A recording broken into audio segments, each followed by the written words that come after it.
મારું નામ નિલેશ કુમાર સરૈયા છે। હું સેટેલાઇટ વિસ્તારમાં સીજી એન્ક્લેવ સોસાયટીમાં રહું છું। તેમાં મારો A301 નંબરનો ફ્લેટ મારી પોતાની માલિકીનો આવેલો છે અને આ મીડિયાના માર્ગથી મારી સાથે ઘટના બની છે તે હું જણાવવા માગું છું। મારું સીજી એન્ક્લેવ સોસાયટીમાં મારું કાર પાર્કિંગ મારી પોતાની માલિકીમાં આવેલું છે અને તે માલિકીના કાર પાર્કિંગને સૌરભભાઈ શાહ કે જેઓ A401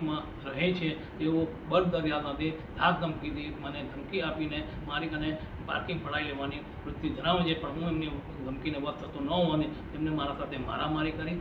તેમના પર ધર્મપત્નીએ મને છેડતીના કેસ અને બીજા કેસોમાં ખોટી રીતે ફસાવી દેવાની ધમકી આપીને આથી હું 3/8/2026 રોજ આનંદનગર પોલીસ સ્ટેશનના પીઆઈને મળીને પહેલાં રૂબરૂમાં મૌખિક રજૂઆત કરી અને પૂરી હકીકત શું બની તે જણાવી અને ત્યારબાદ 3/8/2026 રોજ જ મેં લેખિતમાં આનંદનગર પોલીસ સ્ટેશનમાં ફરિયાદ આપી અને સાહેબશ્રીને વિનંતી કરી કે મારી આ ફરિયાદને FIR કરી અને કાયદેસર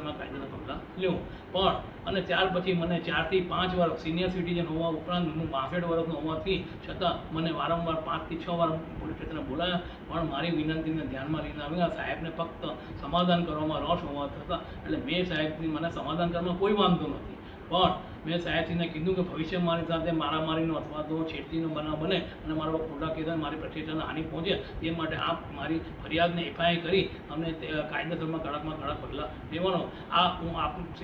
મીડિયાના માધ્યમથી આનંદનગર પોલીસના પીઆઈને જણાવું છું અને નમ્ર વિનંતી કરું છું કે મારી ફરિયાદને FIR કરી અને કાયદેસર કડક પગલાં લેવા વિનંતી છે।